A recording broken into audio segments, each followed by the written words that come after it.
नमस्कार मित्रों, स्वागत है आपका अपने YouTube चैनल जीएस मस्ती विद विनय सर के साथ। नेक्स्ट वीडियो में हम लोग देखे थे कुछ लगभग 27 प्रश्न, जिनमें से सारी की व्याख्या की गई और बहुत ही इंपॉर्टेंट प्रश्न है बीपीएससी के, जो छोटे मोटे एग्जाम में यहीं से क्वेश्चन बनेंगे, आपको यहीं से मिलेंगे। यहीं क्वेश्चन ही नहीं मिल रहे हैं तो कोई यहाँ से व्याख्या से क्वेश्चन बनते हुए नजर आएंगे। तो थोड़ा अच्छे से ध्यान से हम लोग देखते हैं कुछ प्रश्नों को। चंपारण में इंडिगो के किसानों की दशा की ओर गांधी जी का ध्यान किसने आकर्षित किया था, यहाँ पे पूछ रहा है। राजेंद्र प्रसाद जी ने, अनुग्रह नारायण सिन्हा ने, आचार्य कृपलानी ने, राजकुमार शुक्ल। तो राजकुमार शुक्ल को पता ही होगा, उन्होंने इनको क्या किया था, बुलाने गए थे, इनसे मिले थे, तो राजकुमार शुक्ल हो जाएंगे। तो थोड़ा इनके बारे में देख लेते हैं। गांधी जी के नेतृत्व में बिहार के चंपारण जिले में 1917 में, कब 1917 में सत्याग्रह हुआ था। इसे चंपारण सत्याग्रह के नाम से जाना जाता है। यह गांधी जी का प्रथम आंदोलन, अगर पूछे गांधी जी का प्रथम आंदोलन कौन था तो चंपारण था। चंपारण आंदोलन मुख्य रूप से किसानों की दुर्दशा को दूर करने के लिए किया गया था। महात्मा गांधी किसानों की समस्या दूर करने 10 अप्रैल 1917 को राजकुमार शुक्ल के निमंत्रण पर चंपारण पहुंचे थे। चंपारण में गांधी जी के साथ राजेंद्र प्रसाद गए थे, बृजकिशोर जी गए थे, महादेव देसाई गए थे, नरहरि जी गए थे, पारिख, जेवी कृपलानी थे। चंपारण आंदोलन में गांधी जी के नेतृत्व में किसानों की एकजुटता को देखते हुए सरकार ने जुलाई 1917 में एक आयोग बनाया। आयोग की सलाह पर सरकार ने तीन कठिया पद्धति को समाप्त करने की घोषणा की। बहुत बार पूछता है तीन कठिया पद्धति क्या है। किसान घोषणा की, किसानों से अवैध से वसूले गए धन को 25% भाग वापस कर, मूल्य कितना प्रतिशत भाग वापस किया तो 25% भाग जो अवैध रूप से लिया गया था वो वापस किया। अगला है स्वामी सहजानंद निम्न में से किससे संबंधित थे। बिहार में जनजातीय आंदोलन से, बिहार में मजदूर आंदोलन से, बिहार में किसान आंदोलन से, बिहार में जातीय आंदोलन से। उपयुक्त में से कोई नहीं या उपयुक्त में से एक से अधिक में थे। तो क्या थे वो, बिहार में जो है किसान आंदोलन से संबंधित थे। स्वामी सहजानंद के बारे में देखते हैं। बिहार प्रांतीय किसान सभा की स्थापना की थी और वो अखिल भारतीय किसान सभा जो 1936 के अध्यक्ष भी बने थे। उनका संबंध बिहार के किसान आंदोलन से था। उनके कृषि सुधार कार्यक्रम का वास्तविक लक्ष्य जमींदारी प्रथा का उन्मूलन तथा कृषकों को मालिकाना अधिकार दिलाना था। किसानों के प्रति इनकी समर्पित सेवाओं के कारण इन्हें किसान प्राण कहा। अगर पूछे किसान प्राण किसे कहा जाता है तो किसान प्राण स्वामी सहजानंद जी को कहा जाता है। किसे, स्वामी सहजानंद जी को किसान प्राण कहा जाता है। अगला देखते हैं। बिहार में 1857 के विद्रोह का नेतृत्व किसने किया। अब देखिए अच्छा क्वेश्चन बना। नाना साहब किए थे, तात्या टोपे किए थे, कुंवर सिंह किए थे, मौलवी अहमदुल्ला किए थे। उपयुक्त में से कोई नहीं, उपयुक्त में से एक से अधिक। किसने किया था, कुंवर सिंह ने किया था 1857 का नेतृत्व। इनका जन्म 1777 ईस्वी में बिहार के भोजपुर जिले में हुआ था, जगदीशपुर गांव में। कुंवर सिंह राजपूतों की उज्जैन शाखा से थे। इन्होंने 80 वर्ष की अवस्था में 1857 के विद्रोह में भाग लिया। इन्हें बिहार का सिंह का, अगर पूछे बिहार का सिंह किसे कहा जाता है, बिहार का सिंह कुंवर सिंह को का बहुत बार क्वेश्चन पूछता है। कुंवर सिंह का संबंध कहाँ से है, बिहार से है। कुंवर सिंह का संबंध किस जिले से है, भोजपुर जिले से। जगदीशपुर से संबंध किसका है तो कुंवर सिंह का है। ये इस प्रकार से क्वेश्चन इनसे बहुत बार पूछा है। वर्ष 1632 में बिहार के पटना शहर में कौन सी कंपनी ने अपनी फैक्ट्री स्थापित की थी। ब्रिटिश ईस्ट इंडिया कंपनी थी, डच ईस्ट इंडिया कंपनी थी, पुर्तगाली डच ईस्ट इंडिया कंपनी थी, फ्रेंच ईस्ट इंडिया कंपनी थी। उपयुक्त में से कोई नहीं है, उपयुक्त में से एक से अधिक थी। हम बात करते हैं डच ईस्ट इंडिया कंपनी की। बी ऑप्शन सही होगा इसका, जो नीदरलैंड की एक व्यापारिक कंपनी थी, जिसका भारत में स्थापना जो हुआ था 1602 ईस्वी में किया गया था। यह कंपनी 1632 में बिहार, 1632 में मतलब बिहार के पटना शहर में अपनी फैक्ट्री स्थापित की थी। अगला देखते हैं। प्राचीन महाजनपद मगध की प्रथम राजधानी कौन थी। मगध की राजधानी पूछ रहा है कौन सी थी। उपयुक्त में से एक भी नहीं थी। प्राचीन महाजनपद मगध की राजधानी जो हुआ करती थी वो राजगृह या गिरिब्रज थी। बहुत बार पूछता है मगध की राजधानी कौन सी है, ये भी पूछ सकता है, राजगृह या गिरिब्रज लिख के आ सकती। तो इसमें कोई नहीं ऑप्शन में, इसलिए ऑप्शन नंबर ही सही हो जाएगा। पाटलिपुत्र को मगध साम्राज्य का राजधानी उदयन ने बनाया था। ज्ञातव्य है कि मगध साम्राज्य पर शासन करने वाले प्रथम राजवंश के विषय में बौद्ध ग्रंथों पुराणों में अलग अलग विवरण मिलता है। पुराणों के अनुसार मगध पर शासन करने वाला पहला राजवंश अगर पूछा जाए तो कौन सा था? बृहद्रथ वंश था। इस वंश के पहले राजा बृहद्रथ का पुत्र राज जरासंध था। जरासंध ने ही अपनी पहली राजधानी राजगृह को बनाया था।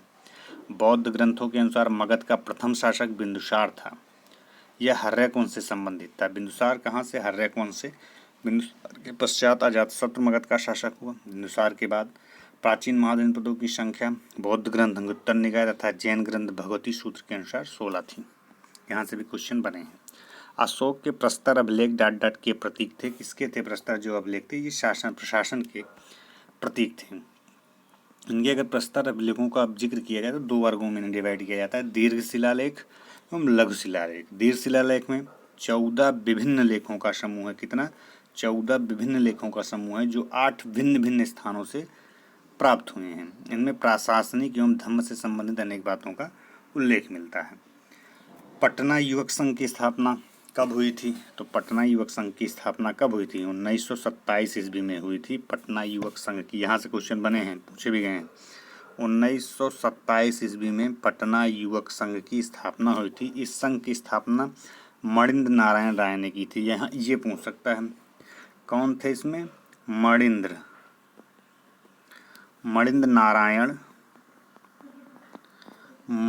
नारायण राव ने क्या की थी? पटना युवा संघ की स्थापना की थी। इसमें फूलन प्रसाद वर्मा, कृष्ण वल्लभ सहाय, ब्रजनंदन प्रसाद आदि शामिल थे। कृष्ण वल्लभ सहाय भारत की स्वतंत्रता के बाद बिहार के राजस्व मंत्री बने और इसके पश्चात एकीकृत बिहार के तीसरे मुख्यमंत्री बने थे। बिहार के किसानों ने किस आंदोलन में चौकीदारी कर देने से इनकार कर दिया था? जो बिहार के किसान थे सविनय अवज्ञा आंदोलन में देने से इनकार कर दिया था। इसमें चंपारण जिला सबसे आगे था। उसके 5 थाने सुजौली, गोविंदगंज, ढाका, जोगापट्टी, मझौलिया इससे प्रभावित थे। शाहाबाद के चौगाइन यूनियन के सरपंच, एक दफदार तथा 6 चौकीदारों ने त्यागपत्र दे दिया था। कितने ने त्यागपत्र दिया था? 6 चौकीदारों। किसान क्या करें किसने लिखी? मतलब पूछ रहे हैं स्वामी सहजानंद सरस्वती ने लिखा कि कारानंद शर्मा ने लिखा कि बाबा रामचंद्र ने लिखा, उपयुक्त में से सभी ने लिखा, उपयुक्त में से एक से अधिक ने लिखा, उपयुक्त में से किसी ने नहीं लिखा। तो ये बात करते हैं स्वामी सहजानंद सरस्वती की। भारत के एक राष्ट्रवादी नेता एवं स्वतंत्रता संग्रामी सेनानी थे। वे भारत में किसान आंदोलन के जनक भी माने जाते हैं। अगर पूछा जाए भारत में किसान आंदोलन के जनक कौन थे तो स्वामी सहजानंद सरस्वती थे, जिनका जन्म कहाँ पे हुआ था? 1889 में गाजीपुर जिले में हुआ था। मृत्यु कहाँ हुई थी? पटना में हुई थी 1950 में। इन्होंने ऑल इंडिया किसान सभा की स्थापना किया था। इनके द्वारा लिखित पुस्तकों में कर्म कलाप, गीता हृदय, क्रांति और संयुक्त मोर्चा, किसान कैसे लड़ते हैं, किसान क्या करें, झारखंड के किसान, मेरा जीवन संघर्ष प्रमुख इनकी पुस्तकें हैं। थोड़ा पुस्तकों पर ध्यान दे लीजिएगा क्योंकि किसानों से संबंधित है। यहाँ से क्वेश्चन बहुत ही अच्छे बन सकते हैं। भारतीय राष्ट्रीय कांग्रेस के 27वें सम्मेलन की अध्यक्षता किसने की थी? पहले दूसरे तीसरे का जिक्र नहीं कर रहा है। 27वें सम्मेलन अगर आपको पता होगा अध्यक्षता आर.एन. मुधोलकर ने की थी। तो कहीं पे है ऑप्शन में बी है। आर.एन. मुधोलकर ने की थी। भारतीय राष्ट्रीय कांग्रेस का 27वां सम्मेलन बांकीपुर पटना में हुआ था। पटना में जो 27वां सम्मेलन हुआ था आर.एन. मुधोलकर जी थे। नेक्स्ट क्वेश्चन हम लोग देखते हैं। 1922 के भारतीय राष्ट्रीय कांग्रेस के गया अधिवेशन के अध्यक्ष कौन थे? लोग गया से पूछ ले रहा है। तो C.R. दास थे। 1922 में राष्ट्रीय कांग्रेस का जो अधिवेशन हुआ था उसकी अध्यक्षता C.R. दास ने की थी। कहाँ पे? गया बिहार में किया गया था। भारतीय राष्ट्रीय कांग्रेस के 1916 के लखनऊ अधिवेशन में किसने बिहार के नील उगाने वाले का प्रश्न प्रस्तुत किया था? तो ये राजकुमार शुक्ल जी थे। के बारे में पता ही होगा आपको। पाटलिपुत्र में बुलाई गई प्रथम जैन संगीत के अध्यक्ष कौन थे? देखिए कल हम लोग पढ़े थे, आज फिर से स्थूलभद्र थे। अध्यक्ष पूछ रहा है प्रथम, ठीक। अगला देखते हैं। किस शासक ने अपनी राजधानी पाटलिपुत्र में स्थानांतरित की थी? बिंबुसार था, अजातशत्रु था, उदयन था, चंद्रगुप्त मौर्य था। तो वो उदयन था। उदयन जो था ये हर्यक वंश के शासक उदयन ने अपनी राजधानी राजगृह से पाटलिपुत्र स्थानांतरित की थी। उदयन ने गंगा और सोन नदियों के संगम पर पाटलिपुत्र कुसुमपुर नामक नगर की स्थापना किया। राजगृह ने अपनी राजधानी पाटलिपुत्र स्थापित की। अगर यहाँ से क्वेश्चन इस प्रकार बन सकते हैं कि गंगा और सोन नदियों का जो संगम है यहाँ पे कौन सा जो है नगर स्थापित हुआ था तो पाटलिपुत्र या कुसुमपुर था। ठीक, यहाँ से इस तरह भी क्वेश्चन पूछा जा सकता है। बिहार में 1857 के विद्रोह का नेतृत्व किसने किया था? आबू अमर ने, आर्य कृष्ण सिंह ने, कुंवर सिंह ने, राजा शहजादा सिंह ने किया था। तो ये किए थे कुंवर सिंह जी किए थे। इनके बारे में आपको पता होगा, जगदीशपुर से बिलोंग करते थे। असहयोग आंदोलन के दौरान बिहार में कृषकों का नेतृत्व किसने किया? स्वामी विद्यानंद किए, राजकुमार शुक्ल किए, श्री कृष्ण किए, जे.बी. सेन। उपयुक्त में से कोई नहीं है, उपयुक्त में से एक से अधिक ने किया। स्वामी विद्यानंद जी किए थे। असहयोग आंदोलन के दौरान जो था, स्वामी विद्यानंद ने नेतृत्व में बिहार के कृषकों ने जमींदारों के खिलाफ क्या कर दिया? आंदोलन कर दिया। सितंबर 1920 की बात है, कलकत्ता के अधिवेशन में लाला लाजपत राय की अध्यक्षता में असहयोग आंदोलन की स्वीकृति मिल गई तथा दिसंबर 1920 में नागपुर के कांग्रेस के वार्षिक अधिवेशन में इसे अंतिम रूप से पारित कर दिया गया। आधुनिक बिहार का निर्माता किसे माना जाता है? बहुत ही अच्छा क्वेश्चन है। सच्चिदानंद सिन्हा जी को माना जाता है। जो सच्चिदानंद सिन्हा को आधुनिक बिहार का निर्माता माना जाता है। बहुत ही अच्छा क्वेश्चन है। बिहार को बंगाल से पृथक राज्य के रूप में स्थापित करने वाले लोगों में सच्चिदानंद सिन्हा का नाम सर्वोपरि है। वह पटना विश्वविद्यालय के प्रथम कुलपति रहे हैं। अगर पूछे पटना विश्वविद्यालय के प्रथम कुलपति कौन थे, तो सच्चिदानंद सिन्हा जी थे। बिहार प्रांतीय किसान सभा का गठन किसने किया था? तो बिहार प्रांतीय किसान सभा का गठन स्वामी सहजानंद सरस्वती ने किया था। अगला देखते हैं, बिहार प्रांतीय किसान सभा के जो प्रथम सचिव श्री कृष्ण सिंह नियुक्त हुए हैं। इस सभा के जो मेन उद्देश्य था, कौन कौन सा उद्देश्य था? जमींदारी व्यवस्था को खत्म करना, भू राजस्व को कम करना, ऋण को संस्थागत बनाना। क्या बनाना? ऋण को संस्थागत बनाना। डच ईस्ट इंडिया कंपनी ने किस वर्ष अपनी फैक्ट्री पटना में स्थापित की थी? 1632 ईस्वी में। कब? प्रथम डच ईस्ट इंडिया कंपनी जो फैक्ट्री की स्थापना की, जो अब पटना कलेक्ट्रेट के रूप में जाना जाता है, पुलिकट को डचों ने अपना मुख्यालय बनाया तथा भ्रष्टाचार और दिवालियेपन के कारण यह कंपनी असफल हो गई। बिहार में राजस्व दल का गठन किसने किया था? तो बिहार में राजस्व दल का जो गठन किए थे श्री कृष्ण सिंह जी किए थे। जनवरी 1923 की बात है, सी.आर. दास एवं मोतीलाल नेहरू के नेतृत्व में स्वराज पार्टी का गठन किया गया था। 26 जनवरी 1923 में पटना में ही स्वराज दल की स्थापना की गई। बिहार में स्वराज दल के अध्यक्ष नारायण प्रसाद तथा सचिव प्रोफेसर अब्दुल बारी को नियुक्त किया। श्री कृष्ण के नेतृत्व में 1923 ईस्वी में स्वराज दल की शाखा का पटना में गठन किया गया। 1923 में। सन 1931 में बिहार समाजवादी पार्टी का गठन किसने किया? समाजवादी पार्टी के गठन का जिक्र करें, फूलन प्रसाद वर्मा थे। जुलाई 1931 में बिहार समाजवादी पार्टी की स्थापना जयप्रकाश नारायण जी थे और कौन थे? फूलन प्रसाद वर्मा। देखिए यहाँ जयप्रकाश नारायण को नहीं दिया है, फूलन प्रसाद वर्मा को, इसलिए दोनों को याद रखना बहुत ही जरूरी है। फूलन प्रसाद वर्मा और जयप्रकाश नारायण दो लोग थे बिहार समाजवादी पार्टी के गठन में। कुछ अन्य लोगों ने भी मिलकर इनका साथ दिया था। इस पार्टी की स्थापना का मुख्य उद्देश्य यह था कि देश की आर्थिक विकास की प्रक्रिया राज्य द्वारा नियंत्रित हो तथा राजाओं और जमींदारों का उन्मूलन बिना मुआवजे के किया जाए। ये जो है बिहार समाज पार्टी का उद्देश्य था। बिहार दिवस का क्या महत्व है, जो हर साल 22 मार्च को मनाया जाता है?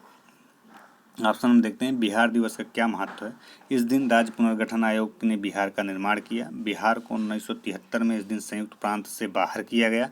1912 में बिहार के बंगाल प्रेसिडेंसी से अलग होने को याद करने के लिए 12वीं शताब्दी में मुस्लिम शासकों द्वारा बिहार के नामकरण का जश्न मनाने के लिए उपयुक्त में से कोई नहीं, उपयुक्त में से एक से अधिक। तो यहाँ पे हमारा क्या हो जाएगा? 1912 में बिहार के बंगाल प्रेसिडेंसी से अलग होने को याद करने के लिए 22 मार्च को बिहार दिवस, डायरेक्ट पूछ सकता है बिहार दिवस मनाया जाता है 22 मार्च को। इस प्रकार से इससे भी ध्यान रखना बहुत जरूरी है। भागलपुर में नमक सत्याग्रह का नेतृत्व किसने किया? जो नमक सत्याग्रह था, श्री कृष्ण सिंह थे, महादेव लाल सराफ थे, कुमार मिश्रा थे, सत्यनारायण। तो महादेव लाल सराफ ये क्या थे? नमक सत्याग्रह से संबंधित थे। भागलपुर के महादेव लाल महत्वपूर्ण स्वतंत्रता सेनानियों में से ये एक थे। इन्होंने वर्ष 1930 में भागलपुर में नमक सत्याग्रह को संचालित किया था। ये गांधी जी के विचारों से बहुत ही ज़्यादा प्रभावित थे। सन 1939 में बिहार में अंबारी सत्याग्रह का नेतृत्व किसने किया था? अंबारी सत्याग्रह का जिक्र कर रहे हैं। देखिए नमक सत्याग्रह देख लिए, अब अंबारी सत्याग्रह के बारे में आ जाइए। राहुल सांकृत्यायन, यदुनंदन शर्मा, स्वामी सहजानंद, स्वामी योगानंद। उपयुक्त में से कोई नहीं है, उपयुक्त में से एक से अधिक लोग थे। तो राहुल सांकृत्यायन का जिक्र किया जाएगा। महापांडित्य की उपाधि इन्हें दी जाती है राहुल सांकृत्यायन जी को। तो ऑप्शन नंबर हमारा यहाँ पे ए सही होने जा रहा है। हिंदी के प्रमुख साहित्यकार थे जिन्होंने बिहार में अंबारी सत्याग्रह जो था 1939 ईस्वी का नेतृत्व किया था। इस सत्याग्रह के दौरान उन्हें झूठे मुकदमे में फंसाकर जेल भेज दिया गया। राहुल सांकृत्यायन को भारतीय यात्रा वृत्तांत साहित्य का जनक कहा जाता है। ये भी क्वेश्चन बनते हैं कृत्यायन से। कश्मीर घाटी के अंतिम मुस्लिम शासक यूसुफ शाह चक जिन्हें मूल सम्राट अकबर द्वारा बिहार से निर्वासित किया गया दफन है पाटलिपुत्र में, राजगीर में, मुंगेर में, नालंदा में, उपयुक्त में से कोई नहीं। तो ये नालंदा में दफन है। कश्मीर के अंतिम मुस्लिम शासक यूसुफ शाह चक को बिहार के नालंदा जिले में दफनाया गया था। उल्लेखनीय है कि इन्हें मुगल शासक अकबर द्वारा कश्मीर से निर्वासित करने और मृत्यु के उपरांत यहीं दफनाया गया था। 1919 से 20 में दरभंगा किसान आंदोलन के प्रमुख नेता पूछ रहा है बाबू कृष्ण थे कि शाहजहां बृजकिशोर प्रसाद थे, बाबू रामदयाल सिंह थे, कौन थे? तो हम बताते चलते हैं आपको। इनमें जो स्वामी विद्यानंद थे 1919 से 20 तक दरभंगा किसान आंदोलन के प्रमुख नेता थे। यहाँ पे कहीं पे है, इसमें ऑप्शन में दिया नहीं है। ठीक, तो हम लोग यहाँ पे देखेंगे ऑप्शन में वहाँ पे गड़बड़ी है। स्वामी विद्यानंद थे। यह विरोध बिहार के सबसे बड़े जमींदार दरभंगा राज पर केंद्रित था। इस आंदोलन का विस्तार धीरे धीरे पूर्णिया, सहरसा, भागलपुर, मुंगेर जिला तक हो गया। दरभंगा के महाराजा द्वारा इस आंदोलन का प्रभाव समाप्त करने के लिए एक प्रांतीय सभा का गठन वर्ष 1922 में किया गया। कालांतर में महाराज द्वारा कुल मांगे स्वीकार करने के बाद आंदोलन शिथिल पड़ गया था। बिहार में 1857 की क्रांति का नेतृत्व किसने किया? फिर से देखिए घूम के वही क्वेश्चन आ रहा है कुंवर सिंह से, तो कुंवर सिंह को एकदम रट डालिए। जगदीशपुर बेकड़ में कर सकते हैं, आरा बिहार के जमींदार कुंवर सिंह 1857 के नेतृत्व के प्रमुख नेता थे। उन्होंने विद्रोह की मशाल को रोहतास, मिर्जापुर, जीवा, बांदा, लखनऊ तक फहराया। 26 अप्रैल 1858 को अपने अंतिम युद्ध में जख्मी होने के कारण उनकी मृत्यु हो गई। अपने अदम्य साहस और वीरता के कारण कुंवर सिंह को बिहार का सिंह कहा जाता है। कौटिल्य डाट का प्रधानमंत्री था। कौटिल्य किसका प्रधानमंत्री था? चंद्रगुप्त मौर्य का। कौटिल्य चंद्रगुप्त मौर्य का प्रधानमंत्री था। वे विष्णुगुप्त के नाम से भी विख्यात थे, ये भी पूछा है। इसके द्वारा रचित अर्थशास्त्र नामक ग्रंथ ये भी पूछता है। राजनीति, अर्थनीति, कृषि, समाजनीति आदि का महान संग्रह है। अर्थशास्त्र जो है मौर्यकालीन समाज, भारतीय समाज का दर्पण माना जाता है। नमक सत्याग्रह के दौरान बिहार में लोगों ने नमक बनाने के साथ साथ किस कर के विरोध के द्वारा सरकार का विरोध किया? चौकीदारी, हाथी, डेवलपमेंट, मलबा में से कोई नहीं, तो ये चौकीदारी। सबने अवज्ञा आंदोलन के दौरान बिहार में करना अदायगी का आंदोलन चला। यहाँ पर समुद्र तट पर होने के कारण नमक सत्याग्रह के लिए उपयुक्त स्थान नहीं था, अतः भागलपुर, मुंगेर, सारण जिले में चौकीदारी करना अदा करने का आंदोलन चला। ये भी पूछ सकता है। फरवरी 1938 में बिहार की चुनी हुई सरकार ने किस कारण इस्तीफा दे दिया था? पूछ रहे हैं भारत का युद्ध में शरीक होना। अगला है गांधी जी के आह्वान पर। अगला है गांधी जी के आह्वान, अंग्रेजों के खिलाफ सत्याग्रह, अंग्रेजों द्वारा चलाया गया भारी कर, राजनीतिक बंदियों को छोड़ना, उपयुक्त में से कोई नहीं या उपयुक्त में से एक से अधिक। तो किसमें किया गया था? तो इसमें से हो जाएगा आपका राजनीतिक बंदियों को छोड़ना। बिहार की सरकार ने राजनीतिक बंदियों को छोड़ने के कारण इस्तीफा दे दिया था। ऑप्शन नंबर डी सही हो जाएगा। मित्रों, यहाँ कुछ महत्वपूर्ण जो है हमारे तथ्य थे। यदि यह वीडियो अच्छा लगा हो इसे शेयर और सब्सक्राइब करिए। हम मिलते हैं अपना दूसरे वाले वीडियो में, तब तक के लिए बहुत बहुत धन्यवाद मित्रों।